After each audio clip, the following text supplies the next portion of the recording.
Halo Sobat Dunia Seribu Besar, semoga Sobat selalu diberi kesehatan, panjang umur, dan rizki yang melimpah, amin. Sebelum masuk ke alur ceritanya, jangan lupa dukung channel ini ya dengan klik subscribe, like, komen, dan share, terima kasih. Mari kita lanjutkan perjalanan. Li Qiye. Kritik Li Qiye sangat menusuk ketakutan terdalam Teng Jiwen. Tanpa ampun ia menyerang bekas luka di benteng surgawi mereka. Kami bukan sampah, parasit, atau hama bagi tanaman merambat leluhur. Pada akhirnya, dia hanya bisa mengucapkan kalimat ini. Li Qiye dengan melirik-meliriknya, di mataku, tidak banyak perbedaan. Apa jadinya kalian semua jika bukan itu? Kakek tuamu semua bicara, maka buktikanlah dengan bertindak sebagai keturunan nyata agar tanaman anggur leluhur dapat melihatnya. Teng Jiwen menarik napas dalam-dalam dan membungkuk untuk berkata, Tuan, tunggu terus. Benteng akan memberikan jawaban dalam 2 hari. Dia berbalik dan pergi, tekad terlihat jelas dalam langkah tegasnya. Li Qiye tersenyum dan menutup matanya sejenak untuk istirahat tanpa peduli. Dalam pikirannya, tidak masalah apakah anak laki-laki itu akan meminta bantuan bala atau nenek moyangnya. Ketika waktunya habis, dia akan mengambil labu itu dan melakukan apa yang harus dilakukan. Setelah Teng Jiwen pergi, pulau itu menjadi sunyi, tidak ada murid yang datang untuk menangkap Li Qiye. Sepertinya pemuda itu tidak menyuruh nenek moyangnya untuk menangkapnya. Pada sore hari kedua, Teng Jiwen kembali dengan tergesa-gesa dengan sikap kurus, namun matanya cerah dan penuh vitalitas. Dia menarik napas dalam-dalam dan berkata pada Li Qiye, Tuan, nenek moyang kami telah menyetujui perjanjian itu. Selama kamu bisa menyembuhkan tanaman anggur leluhur kami, labu itu akan menjadi milikmu. Li Qiye memandang anak laki-laki itu dan memutarnya sebelum berbicara, sepertinya saya harus menyalakan kembali Anda. Aku yakin tidak mudah untuk berjanji kepada kakek tua dari bentengmu. Ini membutuhkan tekad yang besar. Ini semua berkat kelompok guru. Teng Jiwen menghela nafas tanpa ada tanda-tanda rasa puas diri, saya hanya melakukan apa yang seharusnya dilakukan oleh murid benteng manapun. Bagus sekali, jika benteng ini berada di bawah kepemimpinan Anda di masa depan, pasti akan makmur. Li Qiye mengangguk. Pemuda itu tetap rendah hati bahkan setelah dipuji. Dia membungkuk dan bertanya, Tuan, bolehkah saya bertanya kapan Anda akan memulai pengobatan? Sekarang, Li Qiye dengan datar menjawab, waktu tidak menunggu siapapun. Sudah waktunya untuk mengakhiri bisnis di sini karena saya harus pergi ke tempat lain. Hal ini mengagetkan para pemuda. Dia tidak mengira Li Qiye akan memulainya secepat ini. Perlu diingat bahwa banyak alkemis kuat yang mencoba menyelamatkan bencana ini tetapi tidak berhasil. Li Qiye mengatakan kepadanya, beritahu leluhurmu untuk bersiap. Saya akan pergi ke daerah terlarang untuk menyelamatkan tanaman anggur leluhur Anda. Pemuda itu menarik napas dalam-dalam dan pergi menjalankan perintah. Akhirnya, pihak benteng menyetujui Li Qiye untuk memulainya kapan saja. Itu juga membuka lahan terlarang baginya. Banyak orang bijak menerapkan segel yang tak tertandingi di tanah dekat tanaman merambat nenek moyang. Tanpa izin mereka, pihak luar akan kesulitan bergerak di kawasan ini, apalagi melancarkan serangan. Respons dan tindakan pihak benteng kali ini cukup cepat. Siapa yang tahu apa yang dilakukan Teng Jiwen untuk melobi mereka? Mampu melakukannya hanya dalam 2 hari yang singkat sudah cukup mengesankan bagi seorang junior seperti dia. Tentu saja, Li Qiye tidak akan peduli dengan hal seperti itu. Ini adalah urusan benteng, dia hanya peduli tentang menyelamatkan pohon anggur leluhur dan mengambil kalabash surgawi. Ketika semuanya sudah siap, Teng Jiwen dan penguasa benteng membawa Li Qiye ke tanah terlarang. Faktanya, bocah itu hanya berhasil membujuk para leluhur karena dukungan besar. Kalau tidak, junior seperti dia yang mencoba bersumpah kepada leluhur itu akan jauh lebih sulit. Beberapa saat kemudian, mereka berdiri tepat di luar kawasan terlarang. Ini adalah lokasi terpenting di seluruh benteng. Ia memiliki jumlah energi duniawi yang paling padat. Legenda menyatakan bahwa seseorang dapat memasuki dunia batin pohon anggur leluhur melalui tanah terlarang ini, namun belum ada seorang pun yang memasukinya sejak kematian putra ayah pohon. Banyak murid dan leluhur berdiri tepat di luar tanah terlarang saat ini. Mereka semua adalah karakter penting dari level pelindung ke atas. Beberapa juga merupakan tetua tertinggi. Perlakuan terhadap pohon anggur leluhur adalah hal yang paling penting bagi benteng. Entah itu untuk waspada terhadap Li Qiye atau takut akan kecelakaan yang terjadi selama proses tersebut, singkatnya, kekuatan benteng yang kuat ada di sini untuk mengatasi keadaan yang tidak terduga.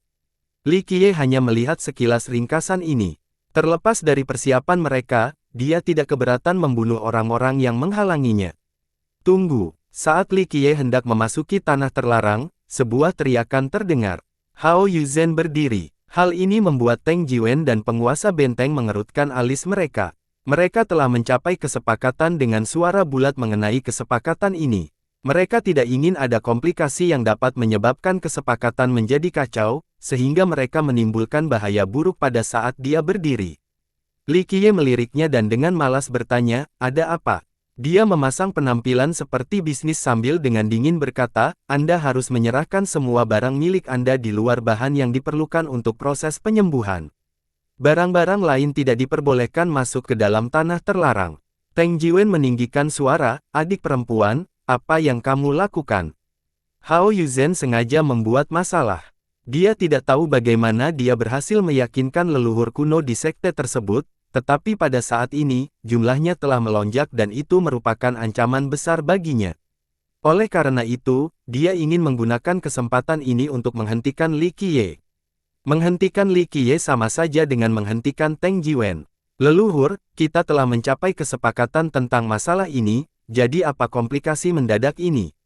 Penguasa benteng juga merasa tidak senang dan memandang ke arah leluhur Hao. Leluhur Hao perlahan berkata, "Kesepakatan dan kesepakatan masih belum berubah, tapi kita harus berhati-hati demi keamanan pohon leluhur. Alkemismu ada di sini untuk harta kita, siapa yang berani mengatakan bahwa dia tidak akan melakukan sesuatu yang mencurigakan secara rahasia?" Sang Heaven Fin Citadel melirik ke arah leluhur lain yang lebih tua di sini dan bertanya, "Leluhur, apa pendapatmu? Alkemis Limasi bisa membawa barang ke dalam, tapi sebagai tindakan pencegahan, kami harus meminta untuk memeriksa barang Anda terlebih dahulu." Seorang leluhur tua berbicara dengan nada yang dalam. Mereka masih sangat waspada terhadap Li Qiye. Setelah komentar Hao Yuzhen, mereka memang takut Li Qiye akan melakukan apapun terhadap tanaman anggur leluhur. Meskipun merasa kesal, penguasa benteng dan Teng Jiwen tidak membalas. Alasannya masuk akal. Meskipun mereka tidak terlalu berhati-hati terhadap Li Qiye, mereka tetap tidak ingin ikut serta dalam kesepakatan tersebut. Jika tidak, semua usaha mereka akan sia-sia. Apakah kamu mendengarnya? Mari kita melakukan pencarian seluruh tubuh, setiap barang milikmu harus diperiksa juga. Dengan persetujuan leluhur yang lebih tua, Hao Yuzhen menjadi berani. Li Qiye tidak repot-repot melihatnya. Dia melirik. Leluhur tua dari benteng dan tersenyum tipis sambil menggelengkan kepalanya. "Ada beberapa anggota hebat di tempat ini, jadi berpikir akan ada perubahan." Rupanya pada akhirnya, mereka hanyalah sekelompok orang tua yang tidak fleksibel. Sangat mengecewakan. Nenek moyang yang lebih tua tidak senang mendengar komentar yang menghina ini. Sementara itu, pasangan guru dan murid menjadi getir. Masalah ini tiba-tiba berubah menjadi lebih buruk. "Bodoh yang naif, kamu berani mempermalukan benteng kami. Ambil ini. Ini adalah kesempatan langka, jadi Hao Yuzhen tentu saja tidak akan melepaskannya." Telapak tangannya mengarah ke wajahnya. Namun, sebelum menguasai ini sampai ke tangan Li Qiye, tangan tiba-tiba digenggam olehnya. Dia menatap langsung ke wajahnya dan tersenyum, "Orang idiot sepertimu berani berteriak di depanku. Kamu tidak tahu hidup dan mati." Engkol, retakan. Dia meremukkan lengannya yang ramping dan seputih giok bahkan sebelum menyelesaikan kalimatnya. "Membantu." Dia berteriak minta tolong. Reaksinya terlalu lambat, tangan kanan Li Qiye sudah memegangi pengingat yang seputih susu. Dia terlalu cepat, bahkan nenek moyang di sini kesulitan melihatnya bergerak. Sebelum mereka menyadarinya, dia sudah mengangkatnya ke udara. Hanya perlu satu kedipan dia untuk meremukkan pergelangan tangan dan kemudian meraihnya, sudah terlambat bagi siapapun untuk mencoba menyelamatkannya. "Tidak, baik." Teng Jiwen dan penguasa benteng tersentak dengan ekspresi terkejut.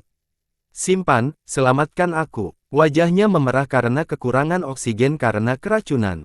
"Junior, apa yang kamu lakukan?" Peramal Hao terkejut. Dengan sangat cepat, para murid dari benteng mengelilingi Li Qiye sepenuhnya. Selain beberapa leluhur dari cabang Hao, banyak tetua dari benteng itu sendiri juga hadir. Li Qiye mempertahankan cengkeramannya dan dengan dingin menatap ke arah kelompok itu sebelum dengan acuh tak acuh menyatakan, masih ingin bermain. Coba hentikan aku dan aku akan menghancurkan kepalamu. Tunggu, mari kita bicara dulu. Tuan Benteng berkeringat. Dia segera menengahi, Pak, kita bisa membicarakan ini lagi secara perlahan. Baiklah saja keponakanku dulu. Tuan, kita masih bisa memanaskannya. Teng Jiwen juga cukup takut dan buru-buru berkata pada Li Qiye, tidak perlu merusak suasana persahabatan. Itu hanya kesalahpahaman. Li Qiye dengan malas menyatakan, tidak ada yang perlu dibicarakan. Enyahlah ke samping dan jangan ganggu aku atau aku akan memenggal semua kepalamu. Dalam sekejap, ekspresi semua orang berubah menjadi sangat jelek. Ini bukan lagi soal persaingan internal. Penghinaan terang-terangan Li Qiye telah mempermalukan dan membuat marah seluruh benteng. Tidak ada yang perlu dibahas sekarang. Leluhur Hao dengan dingin berkata, lepaskan Yuzhen sekarang juga dan menyerahlah sebelum kamu meremukkan nyawamu sendiri. Hanya dengan kalian semua, Li Qiye dengan acuh menjawab, hanya sekelompok orang yang bukan siapa-siapa, bahkan tidak cukup untuk menjadi pembuka hidangan. Tuan Benteng tidak bisa berkata-kata. Dia tidak bisa menjadi penengah lagi, jadi dia berkata dengan ekspresi pahit, leluhur kecilku, melepaskan saja dia dan aku bisa menjamin keselamatanmu. Teng Jiwen tidak bisa berkata apa-apa. Kesepakatannya seharusnya berjalan lancar, tapi lihatlah sekarang. Hanya satu kata tabrakan yang bisa menyebabkan darah berceceran setiap 3 langkah. Pada saat ini, semua ahli dan nenek moyang benteng sedang menatap Li Qiye. Dia benar-benar memprovokasi prestise dan otoritas kota mereka. Jika mereka tidak memberikan pelajaran kepada orang bodoh ini, orang akan berpikir bahwa kota mereka mudah untuk ditindas. Junior, kamu terlalu sombong. Baik Yuzhen atau kami akan mengakhiri hidup anjingmu. Bahkan mereka yang bukan bagian dari cabang Hao pun berteriak, tidak mampu menahan amarah mereka. Jika bukan karena dia menjadi sandera, mereka pasti sudah menerkam ke depan dan memotongnya menjadi potongan-potongan yang tak terhitung jumlahnya. Li, dengarkan, bahkan seorang God King akan mati jika mereka datang ke benteng kita. Dengan begitu banyak leluhur yang mendukungnya, Hao Yuzhen menjadi lebih berani meski berada dalam jangkauannya. Dia berusaha bernapas sebelum berteriak, biarkan aku pergi. Patahkan tangan dan kakimu sendiri dan akhiri pukulanmu, lalu kami akan mengampuni. Retakan, itu adalah pemandangan yang familiar. Sebelum dia bisa menyelesaikannya, dia telah merenungkannya. Dia bahkan tidak sempat berteriak karena kematian datang terlalu cepat. Semua orang menjadi tercengang. Di tengah pengepungan, ia masih berani membunuh satu-satunya sandera. Ini sama dengan memotong satu-satunya jalan mundurnya. Tidak ada orang waras dalam keadaan sulit ini yang akan membunuh satu-satunya sandera mereka. Ini benar-benar mengejutkan semua ahli dan bahkan leluhur Hao. Tidak, Teng Jiwen benar-benar ketakutan. Dia menghabiskan upaya yang sungguh-sungguh untuk bersumpah para leluhur agar menyetujui kesepakatan ini. Namun kini, semuanya berubah menjadi secepatnya. Sangat bodoh, mengancam akan mematahkan lengan dan kaki saya serta menghancurkan saya dalam situasi ini. Li Qiye bahkan tidak mengedipkan matanya. Dia melemparkan tubuhnya ke samping seperti sampah. Binatang kecil, aku akan menggiling tulangmu menjadi debu. Raungan leluhur Hao bergema hingga ke awan. Dia melepaskan telapak tangannya yang mampu membelah air pasang dan membelah lautan. Bang, Li Qiye tetap tidak gentar. Dengan pose tirani, dia melancarkan pukulan langsung, tinju yang bisa menghancurkan masa lalu. Itu adalah tinju yang tenang yang tidak menciptakan angin kencang atau menunjukkan momentum yang berlebihan. Orang bisa mendengar sesuatu yang diutak-atik. Lengan leluhur Hao hancur setelah menerima tinju ini. Dia harus mundur beberapa langkah sambil menghemat darah. Hal ini mengejutkan semua orang yang hadir, memaksa mereka menarik napas dalam-dalam untuk menenangkan diri. Leluhur Hao masih merupakan tokoh besar di benteng, tapi dia bukanlah tandingan Li Qiye. Nenek moyang segera menjadi berhati-hati. Mereka mengeluarkan senjata dan mulai mengelilinginya. Para ahli lainnya langsung meninggalkan medan perang untuk memberi ruang kepada leluhur mereka. Pertarungan level ini bukanlah sesuatu yang bisa diikuti oleh para junior. Mereka hanya akan menghalangi. Penguasa benteng surgawi benar-benar tercengang. Dia berpikir bahwa Li Qiye yang berpenampilan biasa hanyalah seorang alkemis, dia tidak menyangka bahwa dia adalah orang yang sangat kuat dan menantang surga. Teng Jiwen tidak dapat berbicara sama sekali. Hal ini meningkat di luar kendalinya. Sekarang terserah nenek moyang untuk memutuskan. Dia bertanya-tanya seberapa kuat Li Qiye, tapi ini tetap menjadi misteri sampai sekarang. Dia akhirnya mendapat gambaran umum tentang seberapa kuat pria itu. Zes, sebuah dengungan menggema saat lengan leluhur Hao yang hancur dengan cepat pulih. Namun, dia sedang dalam keadaan gila. Terluka parah oleh seorang junior yang benar-benar mengedipkan matanya.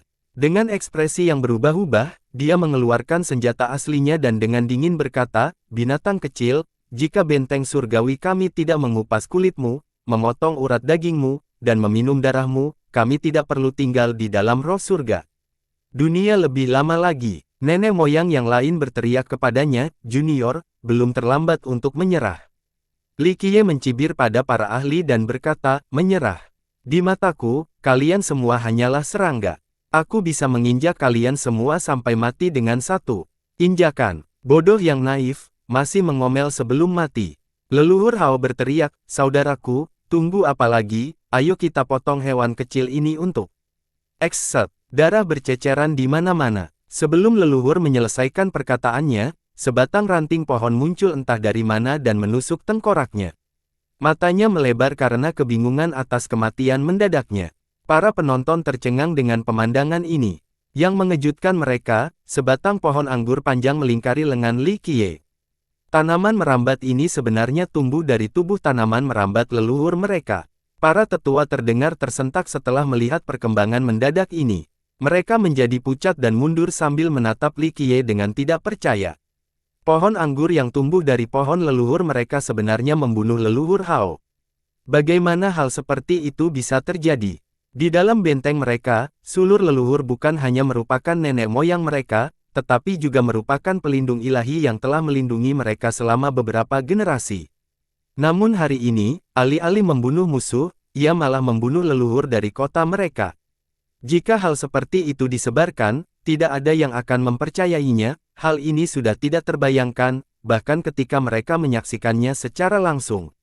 Seorang leluhur bergumam keheranan, seni jahat, ini jelas merupakan seni jahat. Inilah satu-satunya penjelasan yang bisa mereka berikan. Li Qiye menggunakan ilmu sihir yang aneh dan jahat untuk mengendalikan tanaman anggur leluhur untuk membunuh leluhur Hao. Seorang leluhur yang ketakutan berteriak, dia mengembangkan seni jahat. Kita tidak bisa membiarkan dia hidup lebih lama lagi, bunuh dia bagaimanapun caranya. Membunuh. Nenek moyang lainnya yang hadir semuanya meraung bersama dan melepaskan senjata mereka untuk membunuh Li Qiye. Mereka tidak keberatan membayar berapapun harganya untuk menghentikan Li Qiye meninggalkan benteng itu hidup-hidup. Kalau tidak, ia pasti akan menjadi ancaman besar di masa depan. Sekelompok orang bodoh. Li Qiye dengan dingin memelototi mereka dan hanya membalikkan telapak tangannya, tidak repot-repot melirik mereka lagi. Daun besar yang tumbuh dari pohon anggur tiba-tiba menyembul. Ledakan, ledakan, ledakan. Senjata-senjata yang menyerang Li Qiye semuanya hancur di hadapan daun ini. Dengan ledakan keras lainnya, bunga itu menyapu para leluhur seperti akhir musim gugur, membuat mereka terbang sambil menyemburkan darah. Splash, serangkaian percikan muncul. Semua nenek moyang yang mempesona jatuh ke laut. Adegan ini terlalu mengejutkan. Para ahli di sini tidak dapat kembali tenang. Teng Jiwen dan penguasa benteng sama-sama ternganga karena ketakutan. Ini hanyalah sebuah kisah legendaris. Dalam sepersekian detik ini, mereka tiba-tiba memikirkan kemungkinan bahwa pohon leluhur mereka mungkin dikendalikan oleh Li Qiye. Namun, itu tidak masuk akal. Bahkan nenek moyang mereka sendiri tidak bisa mengendalikan tanaman anggur, apalagi orang luar. Jika memang demikian, maka satu-satunya penjelasan yang masuk akal adalah bahwa Li Qiye memang memiliki seni iblis. Adakah orang lain yang ingin menghalangi jalanku? Cabang-cabang pohon anggur dari pohon leluhur mulai menyatu di belakang Li Qiye. Para ahli di sini sangat terkejut. Mereka belum pernah melihat seni iblis seperti itu sebelumnya. Itu di luar imajinasi mereka. Akhirnya, para ahli saling melirik. Mereka terus berkumpul perlahan di Li Qiye hingga tidak ada setetes pun air yang bisa masuk. Tentu saja, mereka cukup takut. Bahkan nenek moyang mereka terlempar ke fauna seperti lalat, dan mereka tidak licik. Namun, membiarkan Li Qiye pergi atau mundur bukanlah pilihan yang bisa mereka ambil. Mereka menganggapnya sebagai ancaman yang terlalu besar untuk dibiarkan hidup hari ini. Li Qiye tersenyum pada para ahli ini, agak bodoh, tapi tetap pantang menyerah. Berani datang meski tahu disparitasnya. Pengendali tanaman anggur. Transmisi keras datang dari dalam gua disertai dengan suara.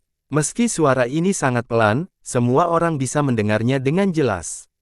Seorang lelaki tua muncul dari tanah terlarang. Tepatnya, itu adalah pohon bunga matahari. Itu jauh lebih tinggi daripada orang dewasa. Terlebih lagi, bunga matahari di pohon sedang mekar dengan sangat besar. Ada wajah seorang lelaki tua pada bunga matahari di tengahnya. Dia keluar dari tanah terlarang tanpa mengeluarkan energi darah apapun. Namun, dia memberikan perasaan bahwa telapak tangan dapat menyebabkan dunia runtuh. Bentuk leluhur. Teng Jiwen menenggelamkannya setelah melihat bentuk bunga matahari ini. Bentuk leluhur adalah metode untuk mendapatkan atavisme bagi para penyewa. Banyak orang dalam ras ini akan mengembangkan bentuk manusia dan menjadi eksistensi yang kuat. Namun, bukan berarti bentuk humanoid lebih kuat. Faktanya, justru sebaliknya. Perjanjian humanoid tidak berjanji perjanjian bentuk leluhur karena bentuk atavistik ini memungkinkan mereka mengendalikan kekuatan asal terkuat. Namun, meski memiliki manfaat yang besar, ada kelemahan fatal pada bentuk leluhurnya, tidak ada cara untuk mewariskan keturunan mereka jika mereka ingin mempertahankan bentuk ini, tidak peduli seberapa kuat dan menantang surga mereka. Pada akhirnya, warisan mereka akan berakhir. Hanya mereka yang memiliki tubuh berdaging dan berdarah yang dapat mereproduksi dan menyebarkan garis keturunan mereka ke keturunan di masa depan. Oleh karena itu, sebagian besar pohon akan berkembang menjadi bentuk manusia. Sangat sedikit yang bersedia mempertahankan wujud leluhur. Bagaimanapun, semua orang ingin mewariskan warisan mereka. Menjadi kuat tidak ada artinya jika itu berarti seseorang akan kehilangan kemampuan untuk memproduksi dan mewariskan warisannya. Sang Heaven Fin Citadel kembali dari kedamaian dan ketenangannya setelah melihat bunga matahari ini, nenek-nenek moyang bunga matahari. Seorang ahli sangat gembira dan menyimpulkan, itu adalah nenek-nenek moyang kita telah muncul. Jadi ternyata bunga matahari berukuran besar ini adalah nenek moyang bunga matahari. Dia adalah nenek moyang benteng yang paling kuat dan tertua. Penampilannya merupakan pemandangan yang langka. Bahkan penguasa benteng hanya pernah melihatnya sekali dalam hidupnya, dan ini terjadi pada usia yang sangat muda. Pada saat ini, nenek moyang ini juga tidak dapat mempercayainya. Dia menatap tajam ke arah Li Qiye dan cabang-cabang pohon anggur di belakangnya sambil merasakan bahwa ini adalah mimpi. Saat nenek moyang mendekat, para ahli di sekitar Li Qiye memberi jalan. Nyatanya, mereka akhirnya bisa bernapas lega, tidak ada seorang pun yang mampu melawan nenek-nenek moyangnya, bahkan seni iblis Li Qiye sekalipun, bahkan jika itu lebih kuat. Nenek moyang tidak terlalu percaya diri ketika dia bertanya pada Li Qiye, bisakah kamu memanipulasinya? Apakah Anda seorang pengendali Fin? Dia melirik ke arah bunga matahari dan memutarnya, Pak Tua, coba aku dan lihat. Saya akan dengan senang hati menunjukkan kekuatan agung dan tak terkalahkan ini. Teng Jiwen panik setelah mendengar jawaban Li Qiye. Selama jutaan tahun, tidak ada seorang pun yang berani tidak menghormati nenek moyang. Mata nenek moyang bunga matahari mulai bersinar bagaikan cahaya bintang yang mekar. Dalam sepersekian detik, dia menggerakkan lengannya dan mengisolasi ruang seolah dia ingin mengusir Li Qiye. Bang! Tapi sebelum pengusiran itu terjadi, ruang di kehancuran. Dengan ledakan lain, nenek moyang itu didorong kembali ke pohon anggur besar. Cabang-cabang pohon anggur kemudian menyatu membentuk tangan dewa yang melingkari leher nenek moyang.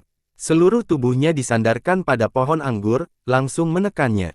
Mustahil. Penguasa benteng dan yang lainnya terkejut, tidaklah berlebihan untuk mengatakan bahwa mereka hampir kencing karena ketakutan.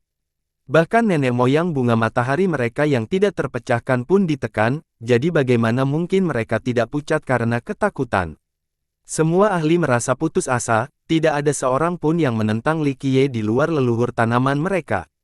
Meski begitu, mereka masih bersatu untuk mencoba menghentikan Li Qiye sekali lagi. Mereka harus menghadapinya meski tahu bahwa mereka bukan tandingannya. Dalam sekejap, Teng Jiwen dan penguasa benteng merasa tercekik. Dalam pikiran mereka, tidak ada seorang pun yang bisa menghentikan nenek moyang di masa sekarang, namun ia tidak bergerak ini terlalu lambat. Nenek moyang yang didorong ke pohon anggur itu mengangkat kedua tangannya dan dengan cepat berkata, "Tunggu, saya tidak bermaksud jahat, itu hanya ujian." Li Qiye meliriknya, lalu dahan-dahan yang berbentuk tangan baptis itu mengendur untuk melepaskannya. Itu berubah kembali menjadi cabang-cabang pohon anggur yang melayang di belakang Li Qiye. "Kamu benar-benar seorang pengendali tanaman anggur." Nenek moyang bunga matahari yang terkejut tidak bisa mempercayainya meski sudah memastikannya. Dia akhirnya menarik napas dalam-dalam dan bertanya sambil menatap Li Qiye, "Apakah garis keturunanmu berasal dari benteng kami?" Li Qiye tertawa menanggapinya, "Orang tua, kamu terlalu memikirkan banyak hal. Garis keturunan saya adalah yang paling murni dari garis keturunan manusia. Saya bukan keturunan pohon anggur leluhur Anda dan jelas tidak ada keteguhan dengan benteng Anda." Sungguh tidak terbayangkan. Sang nenek moyang dengan hati-hati melihat ke arah Li Qiye dan memastikan bahwa dia memang tidak memiliki sedikit pun garis keturunan dari benteng tersebut. Dia melanjutkan, "Di luar satu-satunya putra kandung dari ayah pohon, dalam semua generasi ini, tidak ada orang lain yang dapat berkomunikasi dengan ayah pohon, tidak ada seorang pun selain anak yang mampu menjadi pengendali tanaman anggur, namun orang luar seperti Anda dapat mengendalikan tanaman merambat." Di sini, matanya bersinar dengan sebuah wahyu, "Mungkinkah pohon anggur leluhur telah memilihmu untuk menjadi pengendali tanaman anggur di benteng kami? Imajinasimu terlalu berlebihan." Sambil berbicara, Li Qiye mengibaskan lengan bajunya untuk menyela sang nenek moyang, "Saya bukanlah pelindung ilahi atau pengendalian tanaman anggur Anda, saya hanya seseorang yang memberikan pelajaran kepada kelompok keturunan bodoh yang menggantikan tanaman anggur ini." Li Qiye tentu saja bukanlah seorang yang disebut sebagai pengendali tanaman anggur. Dia menggunakan miriat agetri untuk berkomunikasi dengan pohon anggur leluhur. Meskipun tanaman yang merambat itu sendiri tidak memiliki perasaan, cuacanya masih ada dan memungkinkan Li Qiye untuk menggunakan kekuatannya. Nenek moyang berkata dengan semangat, "Bagaimanapun, kamu masih bisa mengendalikan semuanya di sini, jadi kamu adalah pengendali Fin.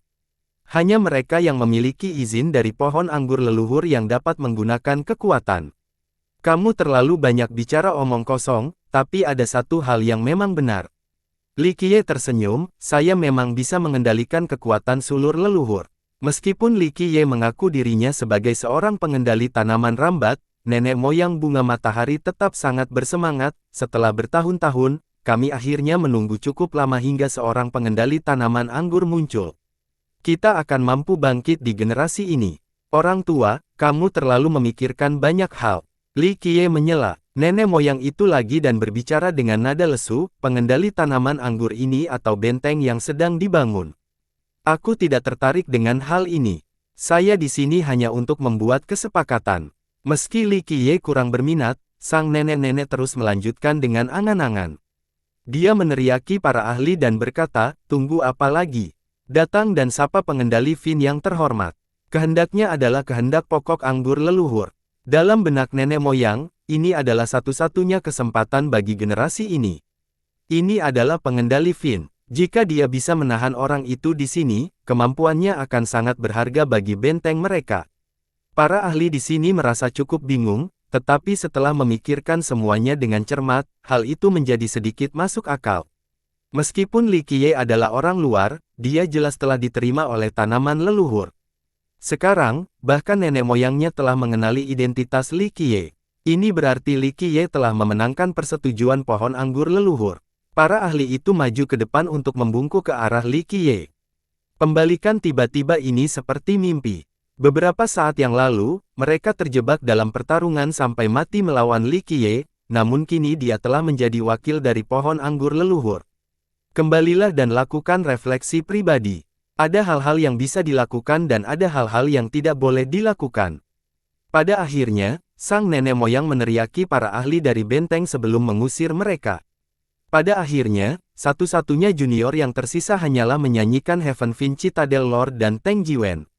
"Fin Controller, karena kamu sudah berada di sini, silakan tinggal di benteng kami. Ada banyak junior yang membutuhkan bimbinganmu." Nenek moyang bunga matahari tersenyum cerah. Li Qiye tidak tertarik menjadi apa yang disebut sebagai pengontrol tanaman anggur. Dia menghentikan nenek moyangnya lagi, "Saya tidak akan repot dengan pekerjaan yang melelahkan seperti ini. Waktu saya terbatas, saya hanya bertanggung jawab menyembuhkan pokok anggur leluhur. Setelah mengambil labu itu, aku tidak akan melakukan apapun dengan tempat ini. Nenek moyang tidak dapat menemukan alasan untuk menolak penolakannya. Dia hanya bisa tersenyum kecut, tidak apa-apa, kalau begitu kita akan fokus pada pokok anggur leluhur. Dia adalah seseorang yang memahami logika bahwa orang yang tidak sabar tidak boleh makan tahu pedas. Akan merepotkan jika terlalu memaksa Li Qiye. Dia memimpin Li Qiye ke tanah terlarang. Sementara itu, duo guru murid akhirnya kembali tenang dan segera menyusul. Bahkan dalam mimpi terliar mereka pun, tak satu pun dari mereka bisa mengharapkan perubahan keadaan. Setelah Li Qiye membunuh Hao Yuzhen, mereka tahu bahwa kesepakatan telah selesai dan pada akhirnya, mereka mungkin tidak akan lolos tanpa cedera. Bahkan jika benteng mereka cukup kuat untuk menangkap Li Qiye, mereka berdua tetap bertanggung jawab atas bencana ini. Namun pada akhirnya, Li Qiye mampu mengendalikan situasi sepenuhnya.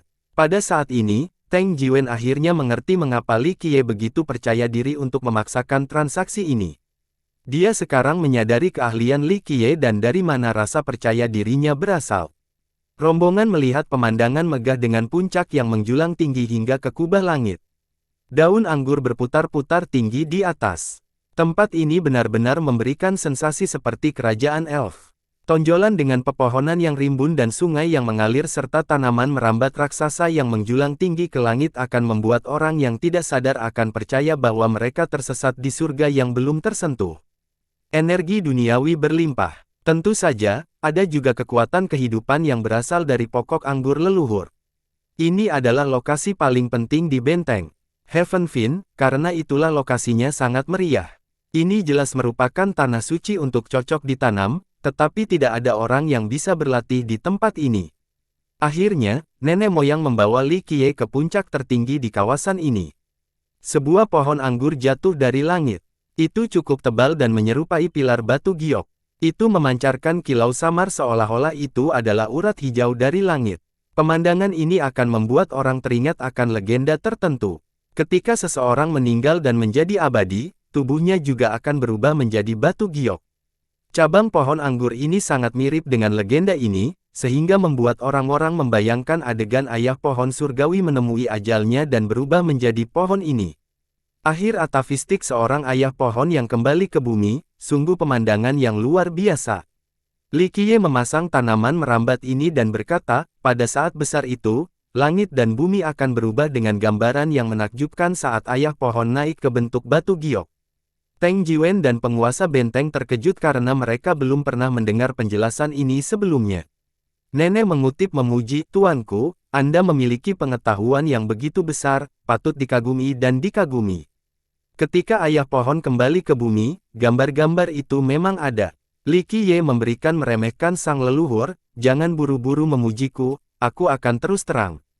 Setelah ayah pohon kembali ke bumi, seharusnya ada dua pilar batu giok ini, tapi sekarang hanya ada satu pilar batu giok ini, kiri dan bahkan akan lenyap. Semuanya telah dirusak oleh tangan keturunannya yang tidak berbakti. Nenek moyang terbatuk-batuk dengan canggung setelah mendengar ini sementara keduanya tetap diam tanpa berani mengucapkan kata pun. Di dalam benteng, siapa yang berani berbicara seperti nenek moyang mereka? Tapi saat ini, dia dimarahi oleh Li Qiye seperti seorang junior, tidak mungkin mereka dapat menambahkan komentar mereka sendiri dalam situasi seperti ini. Dari dua pilar batu giok saat itu, satu buah dihasilkan untuk Heavenfin Calabash. Kemudian, ketika Kaisar Abadi Busi pingsan, kakak laki-lakiku ingin berusaha cerdik tenaga dan mencoba mencuri dari surga agar buah lain bisa dihasilkan. Nenek moyang bunga matahari meratapi hal ini sambil menghela napas pelan. Saat itu, mereka tidak hanya gagal dalam usahanya, mereka juga mengalami kerugian yang sangat besar. Tidak semuanya berjalan sesuai rencana di dunia ini. Kita hanya bisa mengatakan bahwa kalian para kakek tua terlalu serakah untuk menginginkan labu lagi. Apakah kalian semua mencoba memeras tanaman anggur leluhur kalian hingga kering? Li Qiye mencibir. Sang nenek-nenek menggosok-gosok telapak tangan sambil menunjukkan senyuman canggung, karena itu, kakak-kakakku juga ingin menuangkan esensi kehendak surga ke dalam tanah leluhur untuk merevitalisasi leluhur. Kalian semua terlalu berani, serakah, dan gila. Li Qiye memancarkan, seorang ayah pohon dari ras Trin yang kembali ke bumi dan dihapus untuk hidup sudah merupakan tindakan yang melawan langit, tapi kalian semua bahkan mencoba mencuri esensinya. Apa jadinya jika tidak mendekati kematian?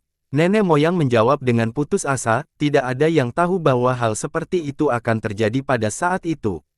Sudah terlambat ketika kami menyadarinya. Pilar batu giok lainnya dihancurkan sementara langit melepaskan momoknya kepada kita. Li Qiye dengan dingin berkata, keserakahan adalah satu hal, tapi jika kamu tidak memahami batas kemampuanmu sendiri sampai saat ini, tentu saja surga akan menjatuhkan hukumannya. Jika kalian semua memiliki kaisar abadi yang mengawasi semuanya, maka perjuangan ini mungkin akan berhasil. Namun, mengandalkanmu saja, sangat beruntung karena surga yang jahat tidak membuat bentengmu menjadi abu. Nenek moyang menghela napas lagi. Beberapa kakak laki-lakinya meninggal secara mengenaskan dalam bencana ini, belum lagi musibah yang menimpa tanaman leluhur mereka.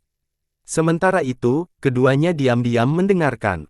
Meskipun sang pemimpin benteng mengetahui banyak hal, ini adalah pertama kalinya dia mendengar tentang detail di masa lalu.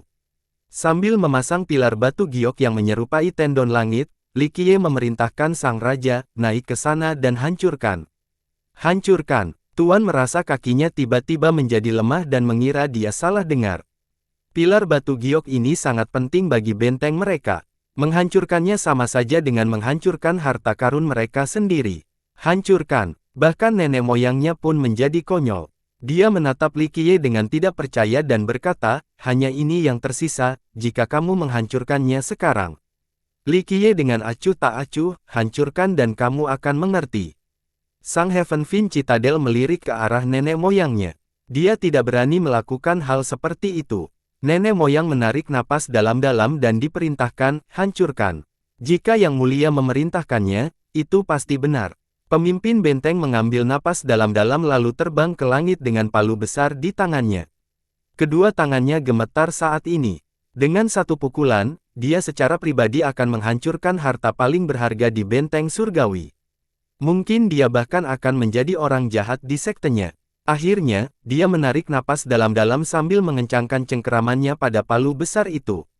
Dia mengatupkan giginya dan mengambil keputusan sebelum membantingnya dengan kejam. Penyok. Dengan suara yang menyenangkan, pilar batu giok itu hancur dalam satu pukulan seolah-olah terbuat dari kaca. Fragmen yang tak terhitung banyaknya jatuh dari langit seperti debu. Pemimpin benteng dan nenek moyang bunga matahari sama-sama berteriak, mustahil. Mereka berdua terkejut dan bingung. Sang Heavenfin Citadel Lord menatap palunya dengan bingung karena dia tidak mengira akan menghancurkan pilar batu giok hanya dalam satu pukulan. Dia bertanya-tanya apakah palunya selalu terjamin ini. Apa, ini tidak mungkin. Segelnya masih ada di sini dengan pilar batu giok yang masih ada, tapi kenapa tidak rusak sama sekali? Nenek moyang bunga matahari sangat terkejut. Sedangkan Teng Jiwen, dia berdiri di sana tampak konyol karena dia tidak tahu apa yang sedang terjadi. Dia belum pernah ke sini sebelumnya, jadi dia tidak tahu tentang segel atau bencana ini. Di mana musibahnya? Itu tidak ada di sini. Nenek moyang menyapu seluruh benteng dengan niat ilahi, tapi tidak ada jejaknya. Oh tidak, sial. Pada akhirnya, bahkan seseorang dengan posisi tinggi seperti nenek moyang mengumpat dengan kasar. Dia memikirkan satu kemungkinan. Brengsek, jangan bilang, malapetaka diam-diam telah menyerang tanaman anggur leluhur.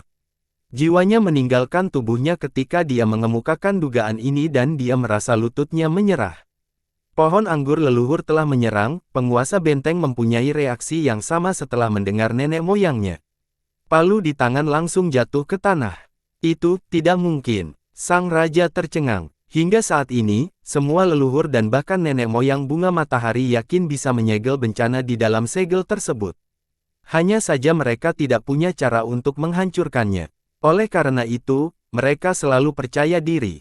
Bencana yang tersegel tidak dapat menyebabkan kerusakan apapun. Hanya ada sedikit masalah karena mereka tidak bisa menghancurkannya. Segel itu memberi mereka kepercayaan diri dan ilusi memiliki cukup waktu untuk menemukan alkemis yang tepat untuk menyingkirkannya selamanya. Itu sudah hilang. Nenek moyang yang tertekan itu jatuh ke tanah. Saat ini, dia tahu kemana perginya dan apa yang harus mereka hadapi. Dia ketakutan hanya dengan membayangkannya, tidak ada yang bisa terjadi pada bencana ini. Sang pemimpin benteng juga memikirkan tentang kematian pohon anggur yang akan segera terjadi. Dia memikirkannya sambil gemetar. Apakah ini serius? Teng Jiwen tidak mengetahui dampak dari bencana yang lolos dari segel tersebut, jadi dia harus bertanya setelah melihat seniornya bertindak seperti ini. Sangat serius. Nenek-nenek menjadi tenang dan berdiri untuk menarik napas dalam-dalam, bencana sedang menimpa kepala kita. Hanya dalam 2 generasi, benteng kita mungkin akan berubah menjadi abu. Hanya dalam 2 generasi. Teng Jiwen kaget. Garis waktu ini terasa terlalu singkat ketika bencana nyata sudah dekat. Nenek moyang sekilas melihat pecahan batu giok yang tidak berisi apapun. Dia masih takjub seperti sebelumnya, bagaimana ini bisa terjadi. Segelnya tidak menyentuh sehingga benteng kami tidak diberitahukan. Bagaimana dia bisa lolos? Kamu harus memahami apa ini. Li Qiye dengan datar berkata, kalian semua ingin mencuri dari surga yang jahat, apakah menurut Anda hukuman yang dijatuhkan akan memaafkan ini untuk ditutup? Jika bajingan itu mudah ditangani, itu bukan lagi surga yang jahat. Jika begitu mudah untuk melawannya, akan ada lebih banyak dari 1 kaisar abadi di setiap generasi. Teng Jiwen memandang ke arah Li Qiye, Tuan, bisakah Anda menyembuhkannya? Saat ini, Li Qiye adalah satu-satunya harapan bagi benteng mereka. Nenek-nenek moyang bunga matahari tersenyum kecut dan berkata, ini bukan soal mengobatinya lagi. Malapetaka telah masuk ke dalam tubuh sulur leluhur dan bahkan bisa mengakar jauh di dalam hati. Kita harus pergi ke sana dan mencabutnya dari sumbernya, tapi itu mungkin berarti mencabut seluruh pohon anggurnya. Hati Teng Jiwen berdebar kencang setelah mendengar ini. Dia tidak mengira masalahnya akan begitu serius. Sebelumnya, Li Qiye mengatakan bahwa pohon anggur leluhur mereka tidak akan bisa hidup lebih lama lagi. Dia skeptis saat itu dan merasa bahwa itu hanyalah sebuah ancaman. Siapa yang mengira itu adalah kebenaran? Masalah sebenarnya adalah kami tidak bisa masuk, tidak ada seorang pun yang bisa melakukannya selama beberapa generasi. Penguasa benteng hampir lumpuh di tanah. Berita ini benar-benar menghancurkan benteng tersebut, itu membuat mereka lengah seperti guntur di langit cerah.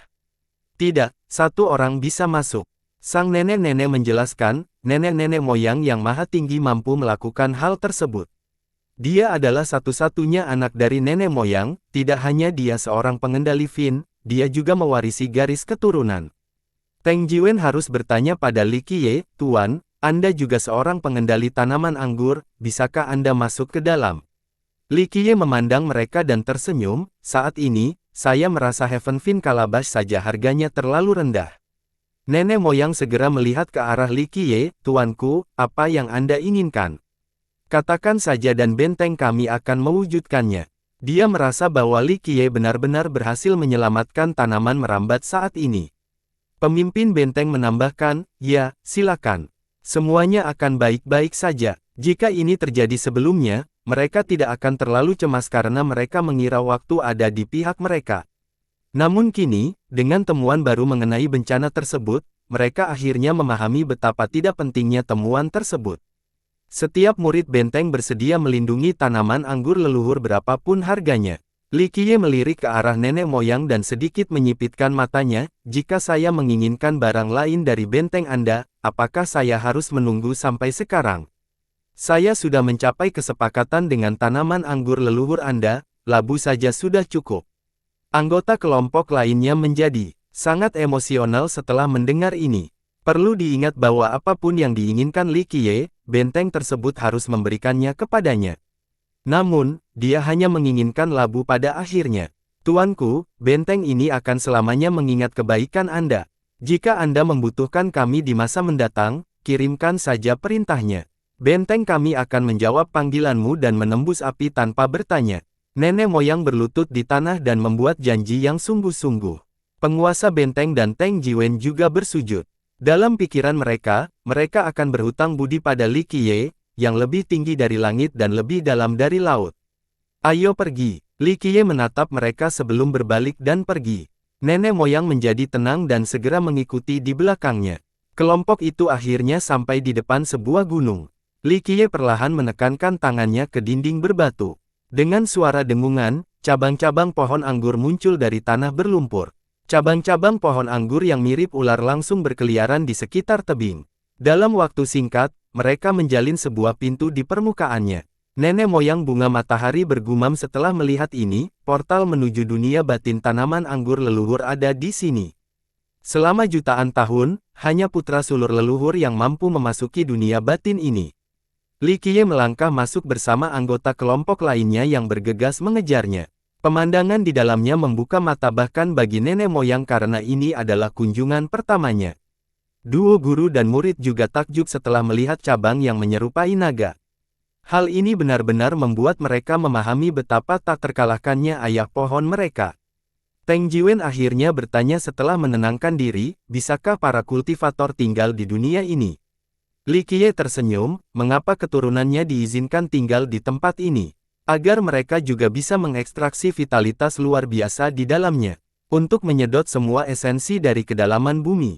Alasan mengapa pohon leluhur dapat hidup begitu lama adalah karena kekuatan kehidupan dan esensi dunia beredar di sekitar akarnya tanpa henti. Kerugian dalam proses ini sangat minim. Kalau tidak, pohon-pohon itu tidak akan bertahan lebih dari 2 generasi. Dia merasa jawaban Li Qiye sangat masuk akal. Jika generasi mendatang diizinkan masuk ke dunia ini, mereka akan menyaring energi ini menjadi energi mereka sendiri. Setelah beberapa saat, mereka akan memeras pohon leluhur mereka hingga kering. Dia mengerti mengapa mereka juga tidak diizinkan masuk. Ini adalah tindakan defensif lainnya. Di dalam pokok anggur ada dunia luas dengan akar-akar raksasa dan berputar-putar. Beberapa melonjak ke langit untuk mencapai dekat dengan awan. Air terjun turun dari atas dengan tumpukan lumpur setinggi gunung. Beberapa akar hijau dipilin secara rumit hingga menyerupai monster raksasa. Kilatan cahaya yang menyilaukan bersinar dari seluruh langit, seolah-olah banyak bintang yang bergelantungan di sana. Jika ada perbedaan antara dunia batin pohon merak dan pohon surgawi, mungkin akar di sini jauh lebih kuat dan penuh kehidupan. Bintang-bintang di atas juga lebih terang. Teng Jiwen memperhatikan cahaya bintang di atas dan bertanya, apakah itu bintang? Nenek moyang bunga matahari dan penguasa benteng juga mengangkat kepala mereka karena mereka tidak tahu penjelasannya. Itu adalah Age Star. Li Qiye melirik ke arah mereka dan menjelaskan, meredupnya Age Stars ini menandakan waktu tidur. Ini seperti cincin kehidupan pada sebuah pohon menandakan berapa lama lagi pohon tersebut akan hidup. Teng Jiwen terus mengamati langit.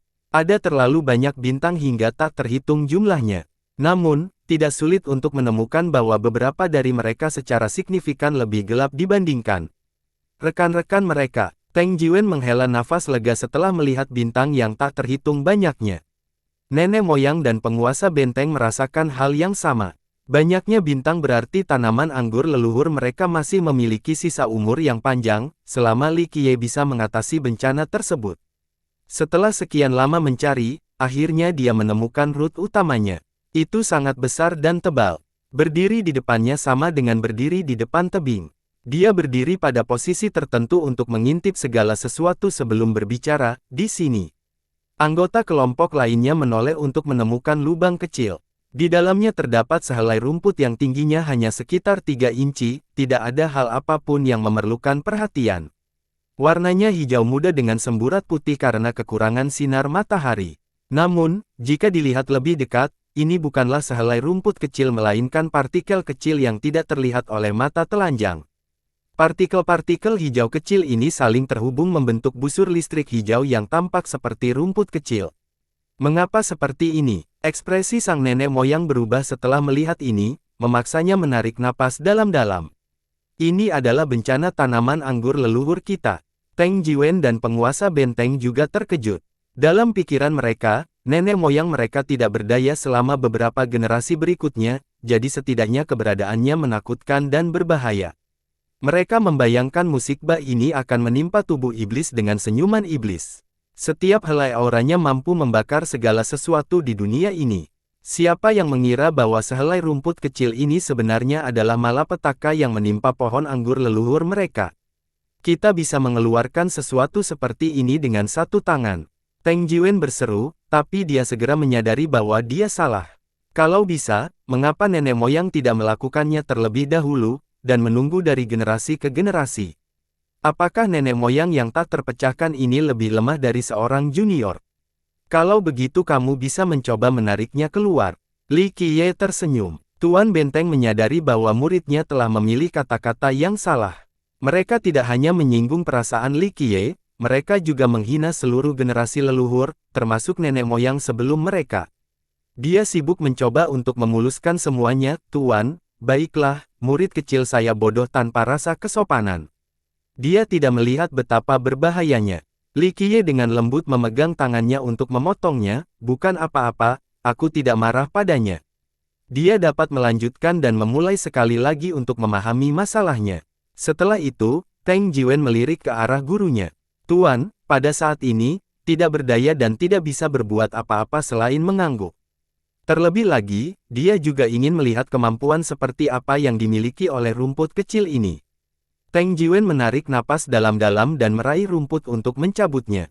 Namun, bahkan sebelum menyentuhnya, tangan mulai gemetar, dia tidak lagi berani melakukannya.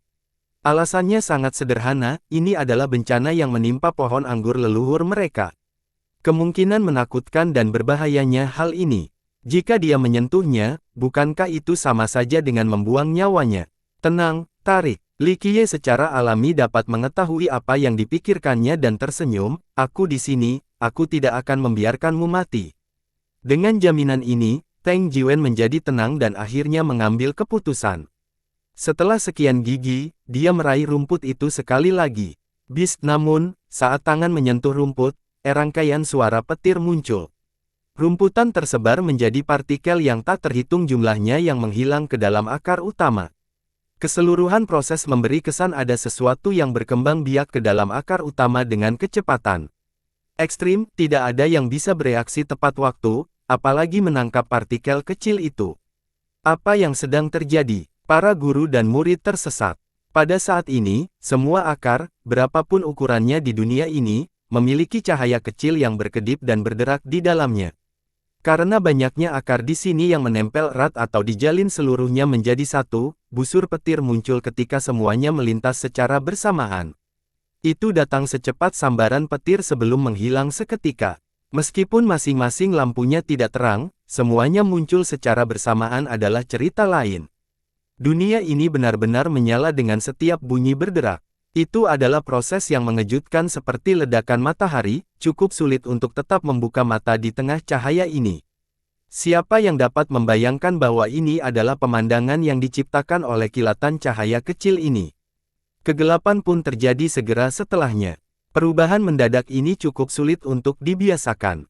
Teng Jiwen akhirnya tenang dan bertanya dengan ngeri, apa ini?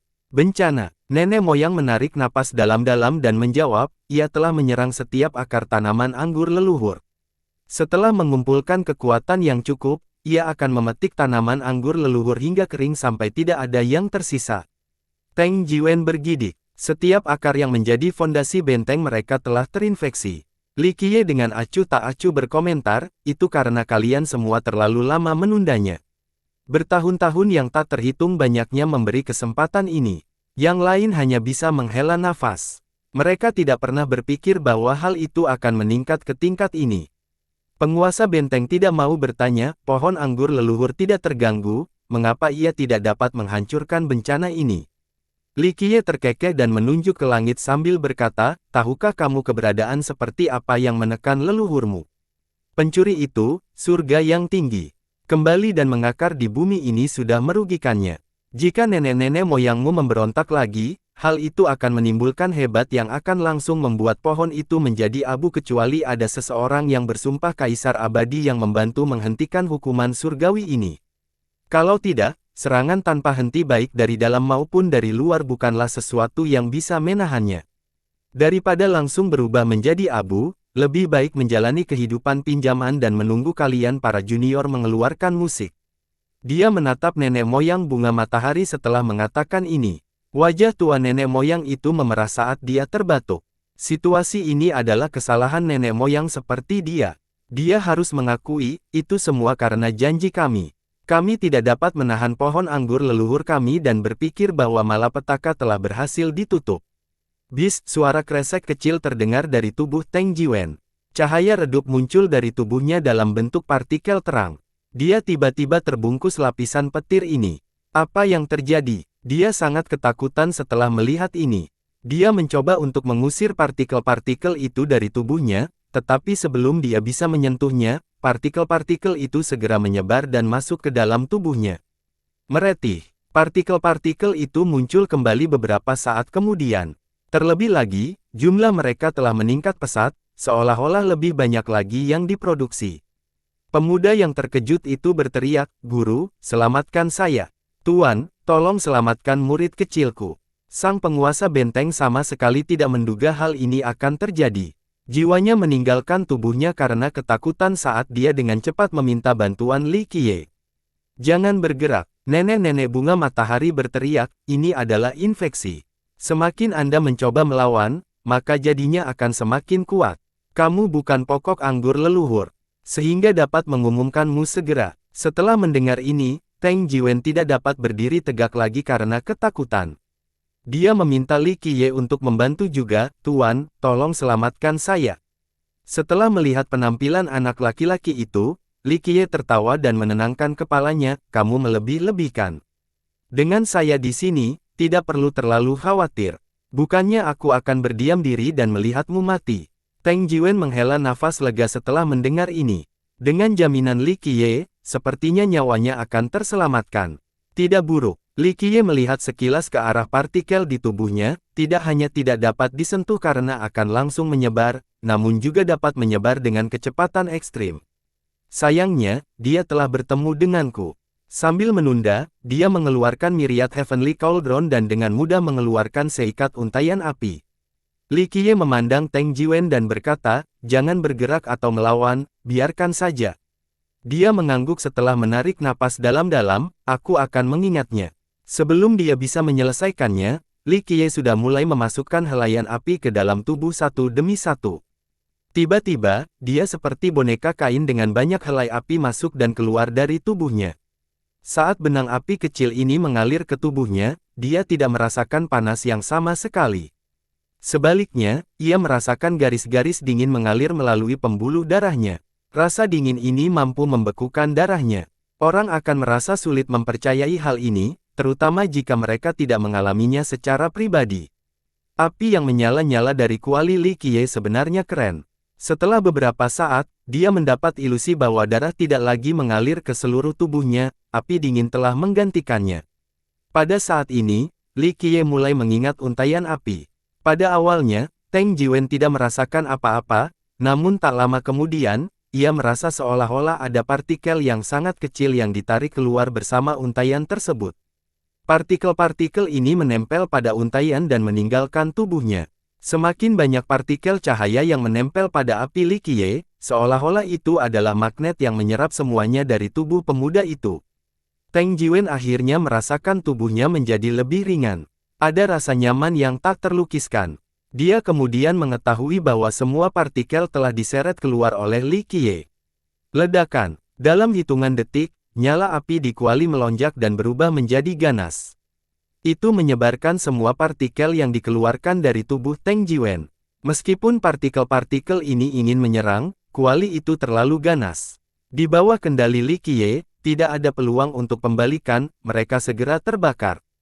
"Terima kasih telah menyelamatkan kehidupan, Tuan." Teng Jiwen merasa lega dan bersujud di tanah. Pemimpin benteng juga melakukan hal yang sama dan dengan penuh rasa terima kasih berkata, "Tuan, keanggotaan Anda tidak ada tandingannya di dunia ini." Nenek moyang menyaksikan peringkat tertinggi Li Qiye dan menjadi lega juga. Benteng mereka akhirnya bertemu penyelamat mereka. Pohon anggur leluhur akhirnya bisa diselamatkan. Dalam beberapa hari berikutnya, para murid benteng dapat merasakan perubahan suasana. Seluruh tempat menjadi sangat tegang. Beberapa hari kemudian, pohon anggur leluhur mereka tiba-tiba bergetar, begitu pula bentengnya. Beberapa istana dan gunung bahkan runtuh. Dalam waktu singkat ini, semua murid menjadi gelisah dan merasa bahwa bencana yang bisa datang kapan saja sedang membayangi mereka. Secara khusus, para leluhur mengetahui situasi gawatnya. Seluruh benteng memasuki kondisi siaga tertinggi dan siap membantu kapan saja jika terjadi sesuatu. Hari-hari yang penuh kecemasan ini akhirnya berakhir. Meskipun para murid tidak mengetahui apa yang sedang terjadi, mereka dapat merasakan bahwa awan telah mencair seiring dengan menyebarnya kabut. Bahkan ada yang merasa dahan sulur leluhurnya meregang seolah-olah bencana telah berlalu. Para leluhur akhirnya menemukan pelipur lara. Benteng telah diselamatkan. Dalam beberapa hari ini, Li Qiye dibawa keluar oleh kelompok nenek moyangnya. Dia sangat lelah mendengarkan musik bahasa ini. Dia diperlakukan sebagai tamu paling terhormat. Bahkan nenek-neneknya sendiri secara pribadi menjaganya, tidak membiarkan siapapun yang mendekat mengganggu istirahatnya. Li Qiye mengeluarkan semua jenis obat abadi. Dia telah menghabiskan banyak energi darah untuk menghancurkan bencana tersebut, namun kesembuhannya cukup cepat. Setelah sembuh, nenek moyang datang menemuinya. Dia membungkuk saat dia melihat Li Qiye dan berkata, "Kebaikanmu tidak dapat dijelaskan dengan kata-kata. Beri kami perintah di masa mendatang jika Anda membutuhkan layanan kami." Li Qiye dengan lembut mengangguk dan mengganti lengan bajunya, "Bangkitlah, kesepakatan tetaplah kesepakatan. Karena aku sudah berjanji padamu, secara alami aku akan melaksanakan kesepakatanku." Meski begitu, sang nenek-nenek tetap merasa sangat bersyukur. Dia dengan penuh hormat memegang kalabash surgawi dan berbicara, "Ini adalah labu yang Anda inginkan, silakan lihat." Li Qiye melihatnya sekilas dan menyimpannya. Hal ini mengambil langkah lebih dekat untuk memulihkan umur pohon merak. Nenek moyang buru-buru bertanya, "Bolehkah saya bertanya apakah Anda bersedia menghabiskan lebih banyak waktu di benteng kami sehingga kami dapat melakukan yang terbaik sebagai tuan rumah Anda?" Li Qiye memandangnya dan menyindir, "Jangan bilang kamu ingin aku menjadi murid bentengmu. Tidak, aku tidak akan berani." Nenek moyang dengan cepat bantalan telapak tangan ke depan dan ke belakang, "Ah, Tuan, Anda adalah naga sejati di atas 9 langit. Benteng Heavenfin terlalu kecil dan tidak dapat menampung Anda. Jika Anda bersedia mengambil gelar sebagai pengendalian tanaman anggur kami, itu merupakan kehormatan bagi kami." Nenek moyang tentu saja sangat ingin agar Li Qiye tetap tinggal. Jika ini memungkinkan, maka benteng mereka akan bangkit kembali. Li Qiye hanya tersenyum dan menggelengkan kepalanya, "Saya hanya pejalan kaki di benteng Anda dan dunia roh surga. Cakrawala ini bukan rumahku, aku di sini hanya untuk jalan-jalan." Nenek moyang menghela nafas dan menjawab, "Tuan, Anda adalah tuan yang tiada taranya. Saya kira benteng tersebut tidak mempunyai kekayaan sebesar ini." Dia memahami bahwa kesempatan seperti ini tidak bisa dipaksakan. Itu tidak dimaksudkan untuk benteng mereka.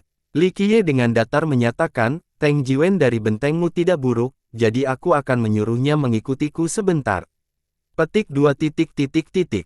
Aku tidak akan mengajarinya hal-hal lain, tapi sehubungan dengan pokok anggur leluhurmu, aku akan mengajarinya beberapa rahasia. Saya memperoleh beberapa wawasan setelah berkomunikasi dengan tanaman merambat leluhur Anda, jadi saya akan meneruskannya kembali ke benteng Anda. Setelah mencapai kesepakatan dengan pohon anggur leluhur, Li Qiye memiliki pemahaman yang lebih dalam tentang asal-usul-usulnya. Ini adalah kekayaannya. Sang nenek-nenek sangat gembira dan segera menangkupkan bangku sebelum segera memanggil seseorang untuk membawa Teng Jiwen kemari. Beberapa saat kemudian, Teng Jiwen dan gurunya datang. Setelah mendengar ini, Teng Jiwen sangat gembira. Tuannya juga cukup senang untuknya. Hari ini, Teng Jiwen menjadi penerus berikutnya sudah ditentukan.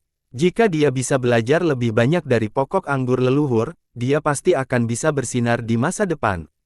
Terima kasih atas bimbinganmu. Pemimpin benteng menjadi tenang dan dengan cepat menyeret Teng Jiwen, yang masih berdiri di sana dengan konyol, ke tanah untuk mengungkapkan rasa terima kasihnya. Bangkit, Li Qiye berkata, "Setelah berkomunikasi dengan tanaman leluhurmu, aku hanya fokus pada beberapa hal yang menurutku menarik.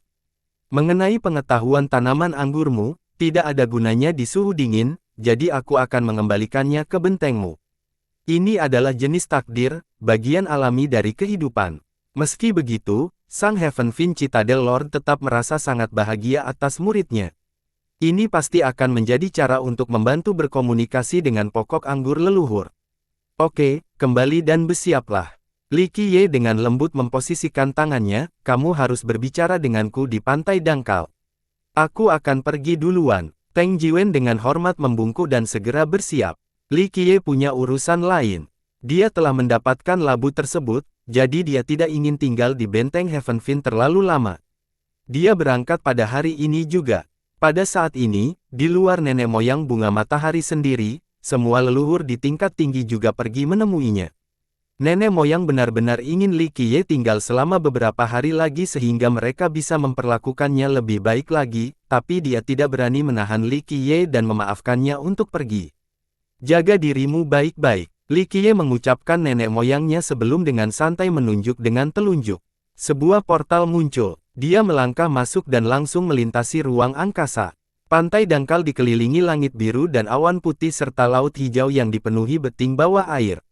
Kadang-kadang, beberapa puncak terlihat di permukaan udara. Satu sisinya berupa tebing, sedangkan sisi lainnya berupa pantai dengan pasir putih yang dikemudikan ombak yang menyusut. Ada juga burung laut yang terbang di udara sementara ikan-ikan melompat keluar dari udara. Itu adalah pemandangan yang damai dan indah. Sebenarnya pantai itu sebenarnya tidak sepi. Ini hanya terjadi di permukaan laut. Bawah laut adalah tempat yang ramai. Pegunungan terbentang di samping jurang, sementara rumput laut bergoyang mengikuti arus di antara hutan karang.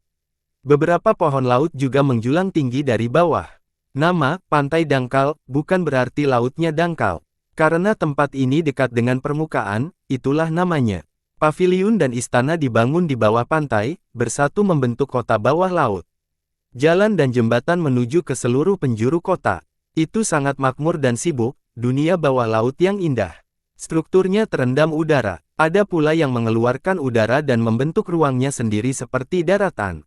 Orang-orang datang dan pergi ke Pantai Dangkal. Beberapa menunggang kuda laut langsung menembus udara tanpa ternoda sama sekali, sementara yang lain mengendarai angkutan diam dengan kecepatan tinggi. Mereka yang merupakan bagian dari laut mengendarai jeda raksasa dan meluncur di udara tanpa kehilangan momennya. Di antaranya terdapat roh-roh menawan yang anggun, pengkhianat dengan ikatan kayu yang menindas, dan banyak setan laut yang aneh. Beberapa orang berjalan melewati kota yang sama sekali tidak teroda oleh udara sehingga mereka terlihat anggun. Beberapa menghindari laut dan memilih lorong dengan dinding tak kasat mata yang mendorong udara keluar. Yang lain benar-benar basah kuyup oleh air dan beberapa iblis laut mempertahankan bentuk iblis mereka untuk bergerak lebih cepat. Pantai ini adalah milik sekolah tiga ketidaksempurnaan kekosongan. Lebih tepatnya, itu adalah bagian dari sekolah ketidaksempurnaan Void. Oleh karena itu, kota ini sangat damai, iblis laut dan pelaku kejahatan tidak akan berani menimbulkan masalah di sini. Tiga sekolah ketidaksempurnaan ruang tidak hanya terkenal di Laut Giok, mereka bahkan terkenal di seluruh dunia roh surga. Mereka adalah monster yang bisa menyebabkan banjir besar dengan satu serangan. Sekolah ketidaksempurnaan ruang diciptakan oleh Kaisar Abadi Wu Gou. Pada generasi mendatang, sekolah ini dibagi menjadi tiga sekolah berbeda, sekolah ketidaksempurnaan Void, sekolah pemakan jahat, dan sekolah mata air suci. Meski terbagi menjadi tiga sekolah terpisah, namun tetap merupakan warisan tunggal. Lebih sering daripada tidak, mereka masih berkomunikasi dengan pihak luar sebagai satu sekte. Ini adalah garis keturunan dengan jumlah immortal fisik terbesar. Seseorang pernah berkata bahwa dalam hal memiliki fisik abadi, tidak ada sekte selain tiga aliran ketidaksempurnaan kekosongan, bahkan jika memperhitungkan dunia tersebut. Nenek moyang sekolah ini adalah Kaisar Abadi Wu Gou. Bukan hanya dia seorang kaisar, dia juga telah mengembangkan fisik ketidaksempurnaan kekosongan hingga sempurna. Kemudian, mereka memiliki dua fisik abadi yang telah selesai. Keduanya bukan fisik ketidaksempurnaan mengembangkan kekosongan, melainkan fisik jahat pemakan surga dan fisik musim semi suci. Dengan kata lain, sekolah tersebut pernah memiliki tiga orang berbeda dengan penyelesaian akhir immortal fisik yang berbeda. Ini adalah pencapaian besar di 9 dunia, reputasinya. Pantai dangkal milik sekolah ketidaksempurnaan Void. Oleh karena itu, orang-orang membangun kota bawah laut yang besar ini tanpa melihat kesulitan atau perlawanan. Di sebuah penginapan di bawah, Li Qiye duduk di dekat jendela untuk melihat jalan sambil meminum anggurnya. Penginapan ini cukup menarik. Itu dibangun di sebelah gunung, dan di atasnya terdapat aliran udara yang digunakan untuk menyeduh anggur terkenal yang mereka sajikan. Ia terus minum sambil melihat ikan-ikan berenang tepat di sekitarnya. Kadang-kadang, satu atau dua kepiting nakal naik ke mejanya dan, yang membuatnya terhibur, mengangkat cakarnya untuk mengintimidasinya. Dia tidak tersentuh oleh setetes air pun, tidak ada bedanya dengan duduk di penginapan di darat. Setelah menghabiskan satu cangkir lagi, dia berteriak, "Bos, satu cangkir lagi. Yang akan datang." Bos tempat ini langsung menjawab. Dia adalah iblis laut dengan tubuh berotot. Mungkin nenek-neneknya dulunya adalah iblis jeda karena masih ada dua gumpalan daging yang menyerupai janggut di dagunya. Inilah ciri yang paling mudah dikenal. Pusaran air kecil terpisah dari pusaran udara yang lebih besar di bagian atas penginapan dan mengalir ke dalam cangkir Li Qiye setelah penegasan dari bosnya, langsung mengisinya hingga penuh. Li Qiye tersenyum dan terus minum. Pemandangan menakjubkan itu hanya bisa terjadi di Heaven Spirit World. Sebagai manusia, dialah yang paling mencolok di penginapan ini.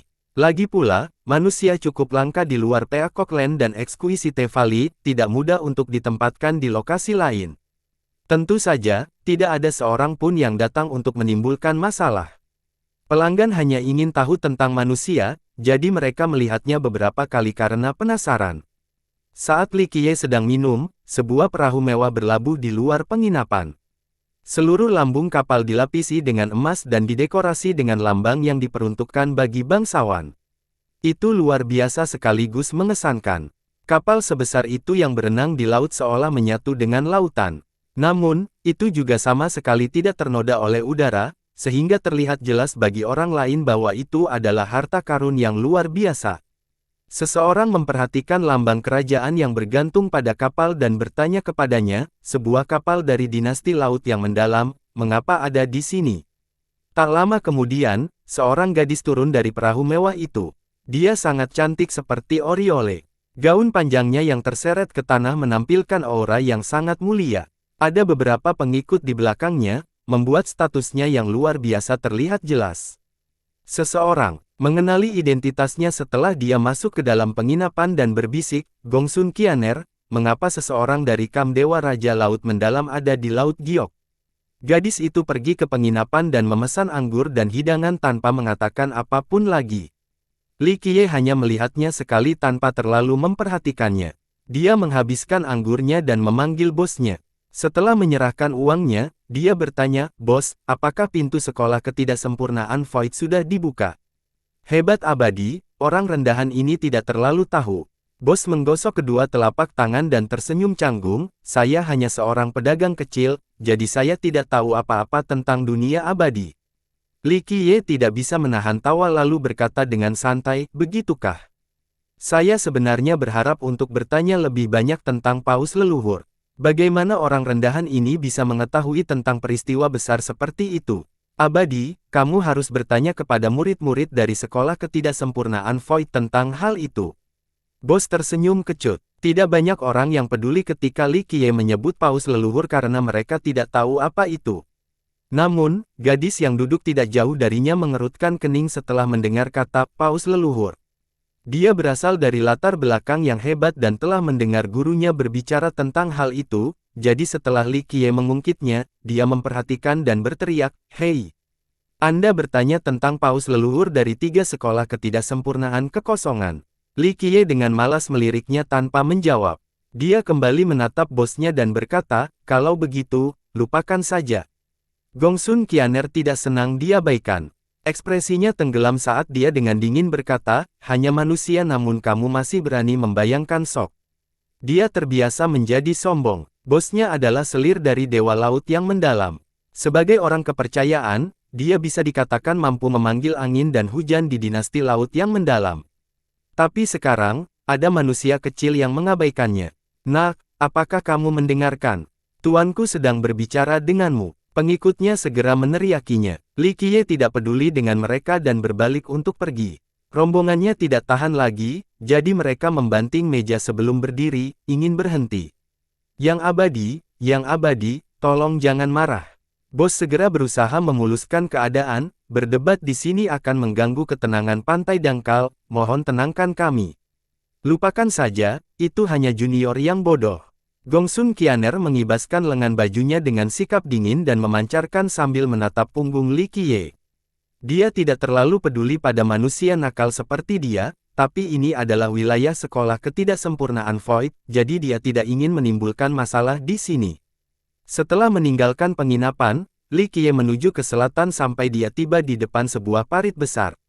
Dengan teriknya matahari, Tempat ini penuh dengan bebatuan hijau dan lamun, memberikan perasaan yang sangat nyaman dan damai bagi masyarakat. Di dunia roh surga, setiap lautan, bahkan di kedalaman terdalamnya, dapat menikmati sinar matahari. Legenda menyatakan bahwa ada dua matahari di dunia roh surga.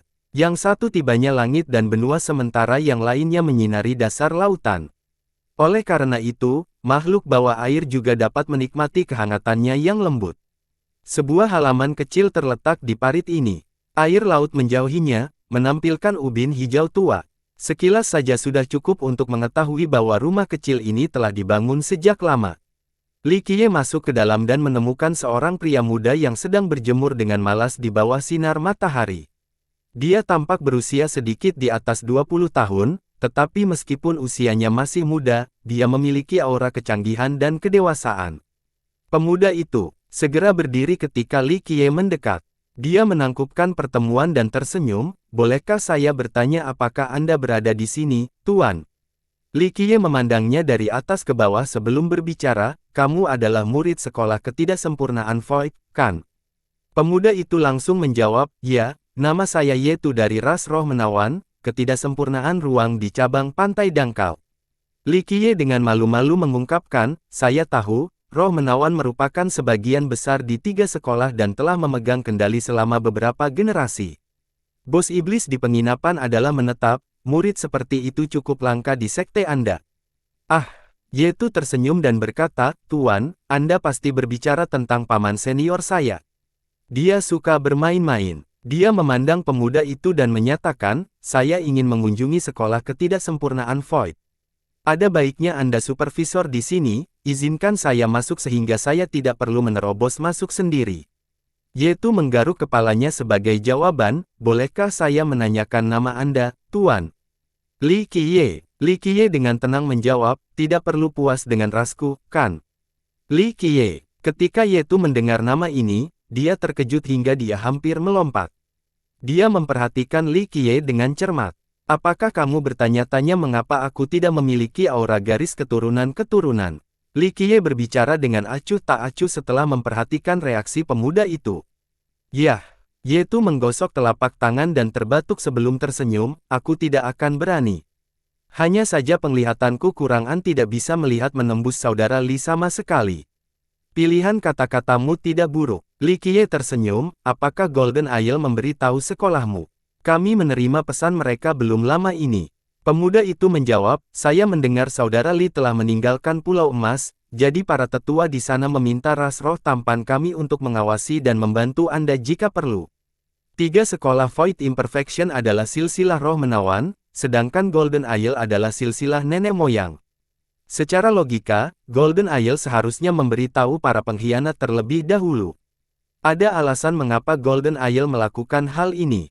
Itu karena para roh menawan bahkan lebih bersemangat dari mereka untuk menikahi manusia dengan garis keturunan bangsawan. Faktanya, mereka menikahi lebih banyak manusia daripada jumlah iblis laut dan penjahat. Sebagai pengantin pria mereka, Li Qiye tertawa. Dia memahami niat tersembunyi mereka. "Ah, kudengar kamu belum menikah dengan putri emas dari pulau itu, kan?" Yetu tersenyum dan segera membawakan kursi untuk menduduki Li Qiye. Golden Isle memberitahu mereka untuk memberitahu ketiga sekolah bahwa Li Qiye sudah menjadi pengantin pria mereka dan tidak bersaing memperebutkan garis keturunan ini dengan mereka. Faktanya, di Laut Giok, raksasa seperti sekolah ketiga telah menerima banyak informasi. Misalnya, Li Qiye, dengan keturunan-keturunannya, telah diculik oleh seseorang. Li Qiye duduk dengan tenang tanpa keberatan apapun. Sementara itu, Yetu sangat antusias dan menunjukkan kasih sayang yang baik pula. "Merupakan kehormatan bagi kami untuk menerima saudara Li di pantai dangkal. Saya mewakili pantai mengucapkan terima kasih karena telah memberi kami kesempatan ini." Yetu dengan cepat menuangkan teh untuk Li Qiye, memainkan permohonan sebagai tuan rumah yang baik. Li Qiye tersenyum setelah mendengar kata-kata menyanjung itu. Dia menyentuh dagunya dan dengan santai merenung, "Saya tidak pernah mengira saya memiliki pesona seperti itu sebelumnya. Saudara Li adalah seorang master yang jarang muncul. Pertemuanmu harus menjadi berkah takdir. Terlepas dari statusmu yang mulia, kamu tidak memiliki sedikit pun kesombongan." Pemuda itu tersenyum. Li Qiye menyesapnya dan bertanya, jadi, kamu ingin menjodohkan kakak perempuanmu atau adik perempuanmu denganku? Yetu tidak bereaksi terhadap keterus-terangan Li Qiye. Setelah beberapa saat, dia memutar, jika Anda bersedia menjadi tamu kami di sekolah ketidaksempurnaan Void, Anda dapat memilih. Li Qiye hanya tersenyum dan kecewa, lupakan saja, jangan paksa aku berpartisipasi dalam tujuan mulia ini. Dalam benakmu, aku hanyalah seekor kuda jantan yang menghasilkan lebih banyak garis keturunan bangsawan agar roh menawan bisa mendidik kaisar abadi lainnya, sama seperti kaisar abadi Yanxi. Kaisar abadi Yanxi, Yetu tergerak oleh nama ini. Dia menutupnya, akan menjadi suatu kehormatan besar jika 3 sekolah ketidaksempurnaan kekosongan bisa memiliki kaisar abadi manusia. Kaisar abadi Yanxi adalah kaisar kedua dari 4 cabang Guchun. Legenda menyatakan bahwa ayahnya berasal dari Lembah Indah. Selain itu, dia juga merupakan keturunan kaisar abadi Muzuo, sehingga dia memiliki garis keturunan yang mengalir di nadinya. Belakangan, ayahnya menikah dengan seorang wanita cantik dengan keturunan murni dari 4 cabang Guchun. Pada akhirnya, mereka melahirkan seorang putri, kaisar abadi Yanxi yang tak terduga. Dalam benak para roh menawan, pencapaian kaisar abadi Yanxi sungguh luar biasa. Dia adalah seseorang yang sebanding dengan kaisar pertama mereka, kaisar abadi Guchun. Karena itu, gelarnya adalah Yanxi. Itu berarti bahwa di bawah pemerintahannya, 9 dunia akan memiliki kedamaian, era keemasan. Karena itu, roh-roh menawan lebih ingin menikahi manusia daripada pengkhianat dan iblis laut. Mereka ingin menghasilkan garis keturunan yang lebih baik, kaisar abadi Yanxi kedua untuk membawa kemakmuran bagi ras mereka.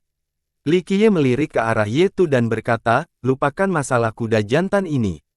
Keindahan di sini di Heaven Spirit World dan saya tidak dimaksudkan untuk itu.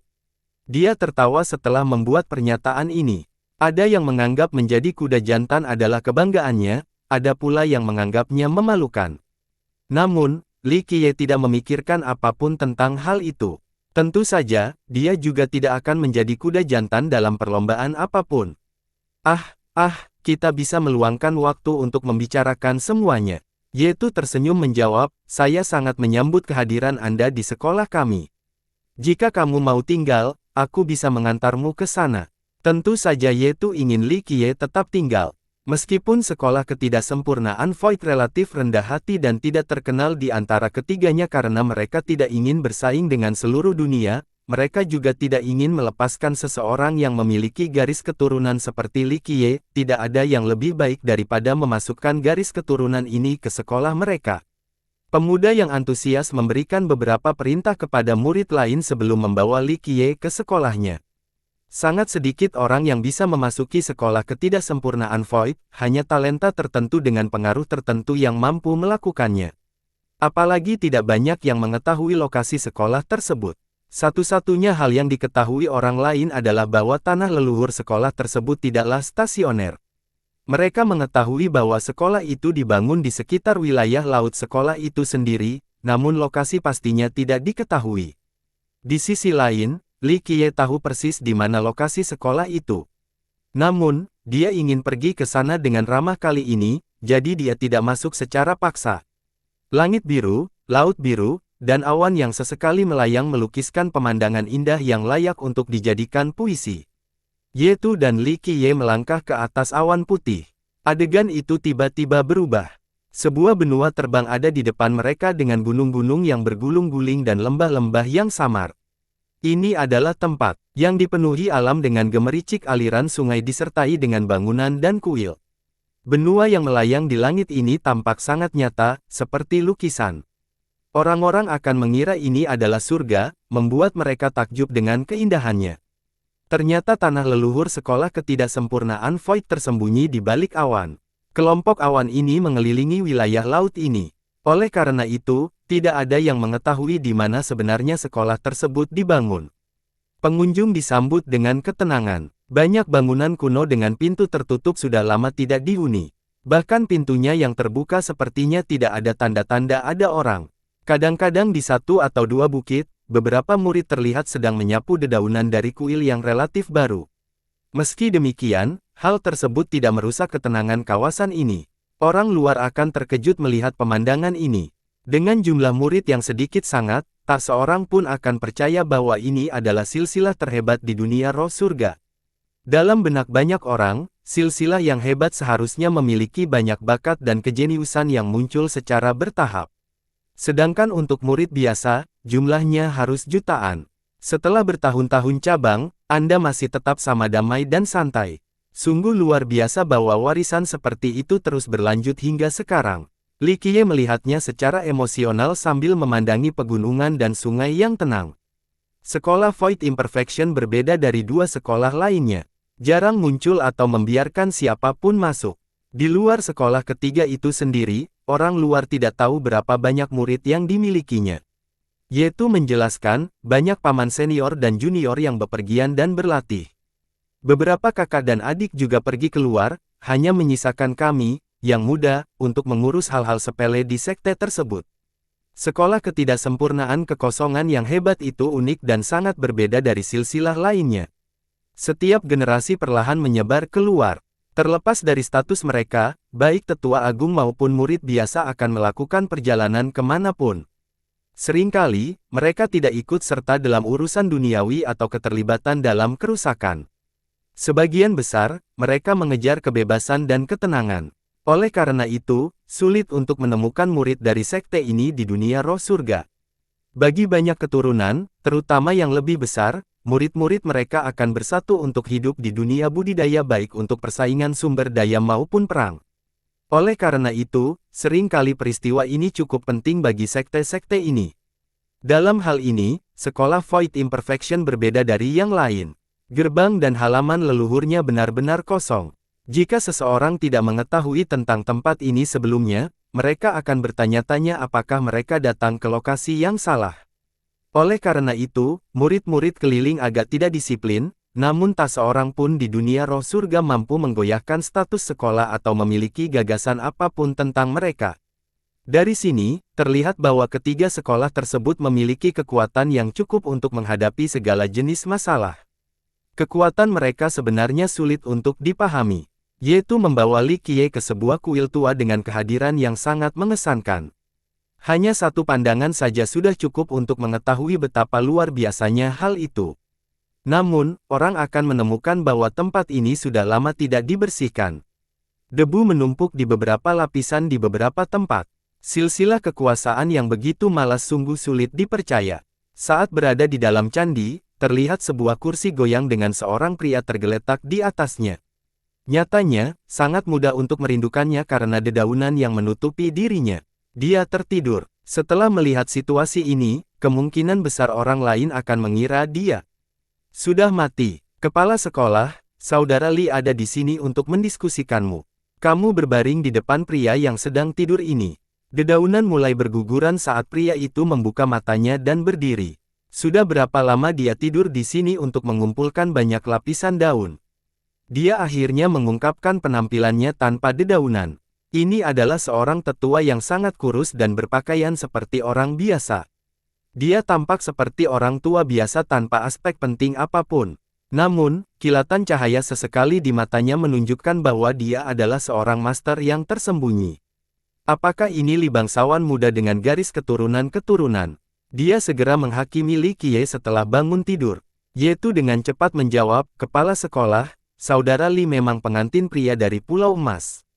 Sebelum dia bisa menyelesaikannya, kepala sekolah Void Imperfection memotongnya dan menghubungkan, Ye kecil, bagaimana kamu bisa mengatakan itu? Bangsawan muda Li belum menikah dan dia belum tentu menikah dengan gadis kecil dari Pulau Emas itu, jadi bagaimana dia bisa menjadi pengantin pria mereka? Itu benar, itu benar. Yetu mengerti dan tersenyum sambil mengangguk.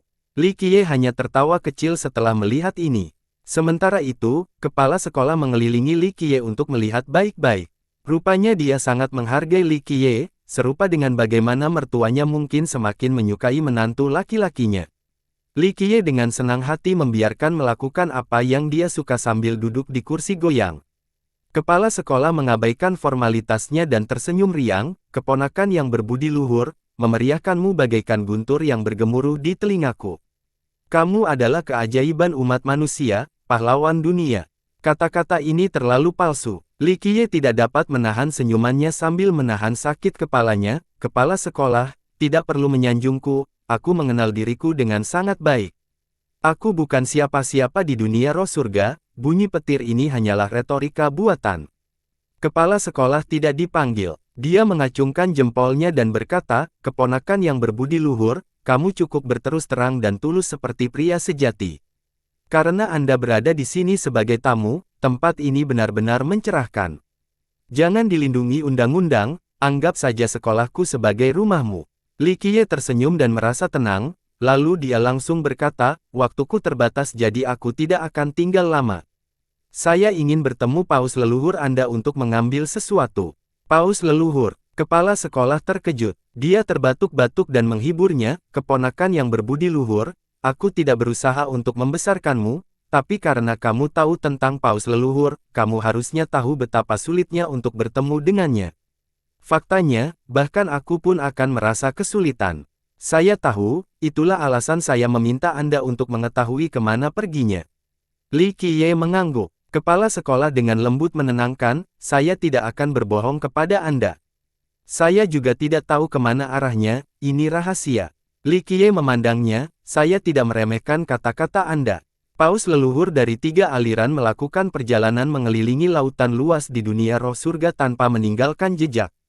Di luar penunggang jeda Anda, tidak ada orang luar yang benar-benar mengetahui keberadaannya.